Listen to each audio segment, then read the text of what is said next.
Who is Hoyoverse's favorite child in Genshin Impact? I've wondered about this question, and after doing research on who's always getting golden treatment, I've narrowed it down to the top 5 characters that I think Hoyo really loves. But first, I have some honorable mentions. The Archons, or at least characters treated as one, which are Venti, Zhongli, Raiden, Nahida, and Furina. Being the representatives of the nations, Hoyo has to make their design, lore, and animations top-notch, as those are the characters that the community has been anticipating. This is more evident on Furina and Nahida. You could tell that they were handled with the most care by the writing team, giving them all the time they needed to establish themselves in a natural way and carry the story of their nations. Furthermore, for Furina, she appeared in all but one of Fontaine's patches so far. For Zhongli, he was the only character to be buffed and adjusted after his release, reworking his shield because of the complaints, and not just adding an external factor like artifacts to boost his value. And obviously, being the Chinese god for a Chinese company, they must favor him quite a bit. Honestly, Raiden and Venti somewhat get the short end of the stick here, but at least Raiden has a second story quest. Sadly, the same cannot be said for Venti. Another honorable mention is Ito. He is the absolute king of limited-time events. So far, he has been in 5 different events, with 4 of them revolving around him.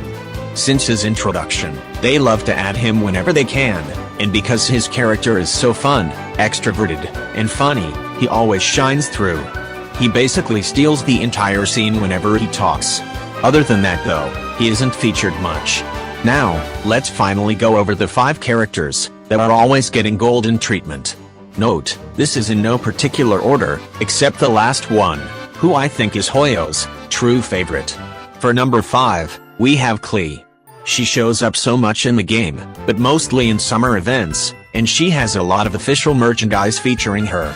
The first official figurine they made was of Klee. There was an outfit designed based on her, and there were also Bluetooth earbuds, a ceramic mug, a backpack, plushies, scented candles, hats, and so much more. I would say she is pretty much the second mascot, right after Paimon. Not to mention, the Golden Apple Archipelago and Bottle Land were designed specially for the Spark Night. The fireworks gadget has a Dodoko design, and the Anniversary's party poppers have a special animation that is themed after her. She was also one of the few limited 5-star characters who got a skin, as at the time, Ayaka was the only other one. Although she isn't featured heavily in the story at all, she is probably number 1 when it comes to their marketing, and she still is the Queen of Summer. She is featured in over 50 official artworks. The highest out of everyone on this list is in 18 videos on Genshin's official YouTube channel, and had her own web event. Next up, we have Wanderer. He was shown in 4 different outfits: his Kabukimono variation, his Kunikuzushi version, his Scaramouche variation, and his Wanderer version. Also, he had a God variant. He is the only character that is not the Traveler who we get to name. He has appeared in an event dating all the way back to version 1.1. He was a major part of the Inazuma storyline, and was central to the Sumeru storyline as well, so he was significant in 2 Archon quests. He had an amazing plot line, and is the only character so far who has had a story that went full circle and got an ending to his arc after 3 years of development. Even still, they find ways for him to be featured in small events. Moreover, he is the only character who got 2 different official clothing merch sets, with the Wanderer-themed clothing being the largest clothing set we have seen so far.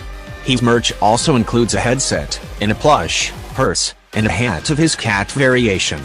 His birthday was also celebrated extravagantly by his fans, and he's clearly very popular, so it's only natural Hoyo would favor him if given the chance, as he's adored by the community, mostly in CN and Asia.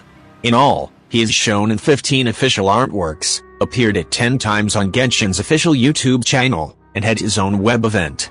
Third on our list is Xiao. Despite being the 11th leeway character to be released, he was actually one of the first to be designed. He is featured heavily in Genshin's merchandise, having a figure, keyboard, jacket, sling bag, bird plushie, headset, and more. Furthermore, Xiao is arguably one of the characters with the most development over the content he appears in, and he gets significant screen time each time. Despite being antisocial in the beginning, he has had plenty of interactions with other characters.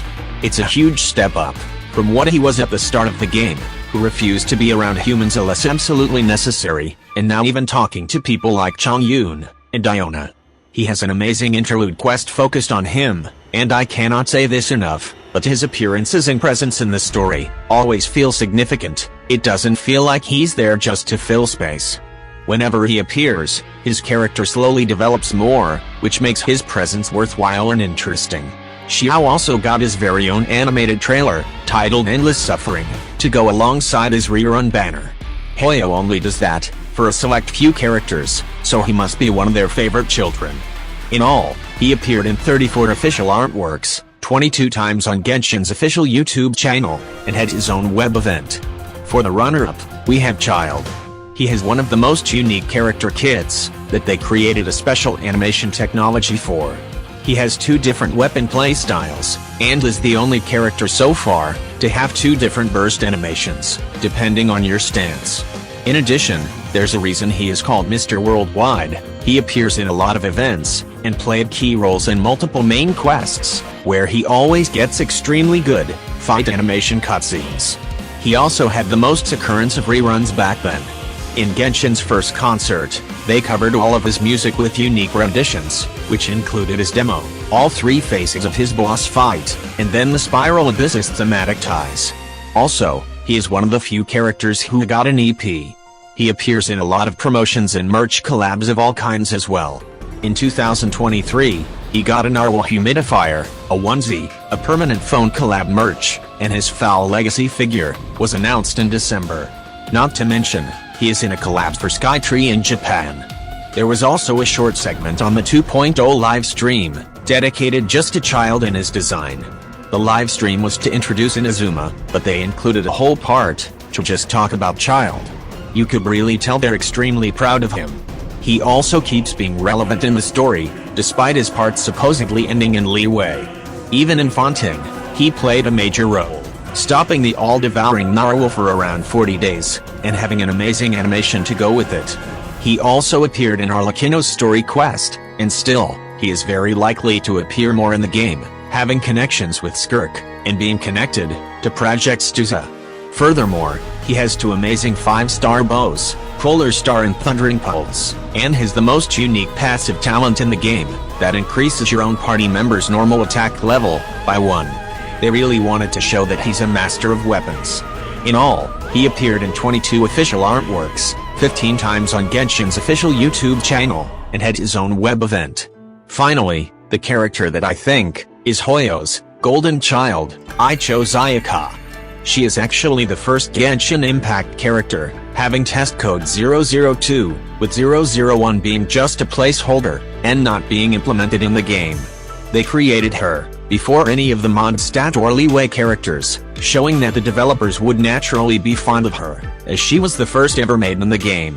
She even appeared in the game's official trailer, despite not being available until much later, and was even the featured character for the Tevat preview for Inazuma. Speaking of, she also got 3 different special artworks, 2 of them all the way back in 2020, and 1 in January 2021.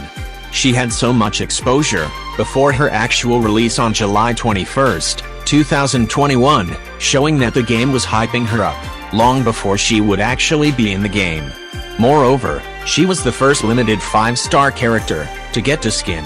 She also got her own animated trailer alongside her rerun banner, and as I mentioned, it's extremely rare, so you must be truly special to get one. And although it was unintentional, she had the longest banner ever, where it said it would last 240 days, at one point, before it was changed to until version 2.7. Finally, the biggest evidence we have that she truly is the game's favorite child is that her birthday is literally the same date as Genshin's anniversary. Case closed. Also, don't forget she's free at AR42. In all, she is featured in 30 official artworks, shown 18 times on Genshin's official YouTube channel, and had her own web event. What do you guys think of the characters I picked? Do you think some other character deserved to be on this list of Hoyo's favorite children, or maybe you think someone else should have taken the #1 spot? I would love to hear your thoughts in the comments. Thank you all so much for watching. Give a like if you ended up enjoying this video, and subscribe to be notified of my future videos. Bye.